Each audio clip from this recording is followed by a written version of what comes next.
आरव, अनाया और सौर्या अपनी आध्यात्मिक यात्रा पर आगे बढ़ते हुए गंगोत्री धाम की ओर जा रहे थे। वे रास्ते में एक गांव हर्षिल में रात्रि विश्राम के लिए एक ब्राह्मण दंपत्ति के घर रुके। ब्राह्मण परेशान था, तो आरव ने ब्राह्मण से परेशानी का कारण पूछा। तब ब्राह्मण ने अपनी आप बीती आरव को बताई। पहले तो काफी लंबे समय तक हमारी कोई संतान नहीं थी, मगर जब हम दोनों पति पत्नी प्रभु भोलेनाथ के आगे रोए गिड़गिड़ाए, तब हमें भोलेनाथ की कृपा से एक संतान प्राप्त हुई। मगर बेटा, वह संतान मनुष्य न होकर एक सर्प था। अरे भाग्यवान, देख तो सही, भोलेनाथ ने हमारी सुन तो ली है, परंतु ये है क्या? अरे ये तो सांप है, पर जो भी है हमारी संतान है। हाँ, भोलेनाथ ने हमारी सुन तो ली। हे ईश्वर, ये कैसी संतान दी है तूने? चाहे जैसा भी हो, यही हमारा बच्चा है। मैं इसे नहीं छोड़ूंगी और लाड प्यार से पालूंगी पोसूंगी। ये भोलेनाथ की हम पर की गई कृपा है। अब हमारा बेटा बड़ा हो गया है, अब इसकी शादी कर देनी चाहिए। सुनो जी, मेरे पुत्र के लिए एक खूबसूरत बहू ढूंढो। कौन अपनी बेटी की शादी एक सांप से करेगा भाग्यवान? मगर फिर भी मैं देखता हूँ। कोई न कोई जरूर मिलेगा। हमारा बेटा भी एक घर बसाने का हकदार है। रमाकांत, तुम पागल हो गए हो। तुम्हारे सर्प पुत्र से मैं अपनी बेटी की शादी कैसे कर सकता हूँ? मेरी बेटी इंसान है, कोई सर्पिनी तो नहीं है। रघु भाई, मैं अपने पुत्र के। रमाकांत, तुम पागल हो गए हो जो अपने सर्प पुत्र के लिए जगह जगह बहू ढूंढ रहे हो। कौन अपनी बेटी तुम्हारे सर्प पुत्र को देगा? मेरे घर से निकल जाओ। रमाकांत भाई, क्या कोई परेशानी है जो तुम्हें सता रही है? अगर चाहो तो मुझसे कह सकते हो।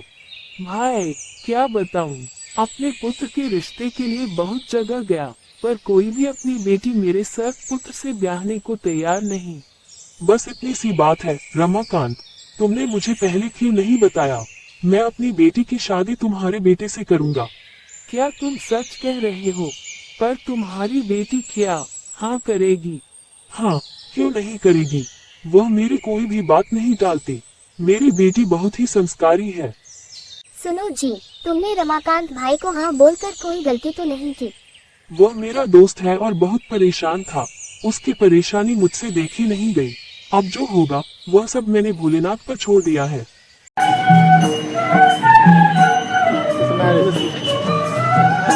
तुम ठीक से सो जाओ। मैं यही पास में हूँ और हमेशा साथ रहूंगी और तन मन से तुम्हारी सेवा करूंगी। मुझे तुम्हारा साथ हमेशा चाहिए और तुम पर विश्वास है कि तुम मेरा साथ कभी नहीं छोड़ोगी। जिंदगी भर मेरा साथ दोगी। उठो, मैं हूँ तुम्हारा पति। कौन हो तुम? यह मेरे कमरे में कैसे आए? यहाँ से चले जाओ, वरना मैं शोर मचा दूंगी। और मेरे पति कहाँ हैं? तुमने मेरे पति के साथ क्या किया? मूर्खता मत करो, मैं ही तुम्हारा सर्पपति हूँ। मैं तुम्हारी बातों पर कैसे यकीन करूँ? जब तक अपनी आंखों से न देख लूँ, मैं विश्वास नहीं करूँगी। ठीक है, देखो। ये तो चमत्कार है। आप जैसे पति पाकर मैं धन्य हो गई। आज समझ में आया कि माँ बाप बच्चों के लिए हमेशा अच्छा ही करते हैं। मगर आप सर्प कैसे बने? मुझे बहुत पहले नाग ऋषि ने शाप दिया था, क्योंकि मेरे हाथों उनके नागपुत्र की हत्या हो गई थी।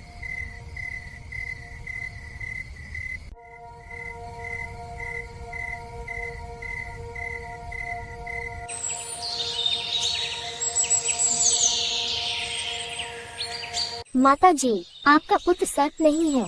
उन्हें किसी शाप के कारण ऐसा जीवन बिताना पड़ रहा है। मेरा पुत्र वास्तव में मानव है क्या? और हम उसे वर्षों तक सर्प मानते रहे। पता नहीं ये शाप कब तक रहेगा। वह केवल रात में ही मनुष्य बन पाता है। ब्राह्मण देव, आप चिंता मत करें, आज रात सब ठीक कर दूंगा। वह फिर से रूप बदल रहा है।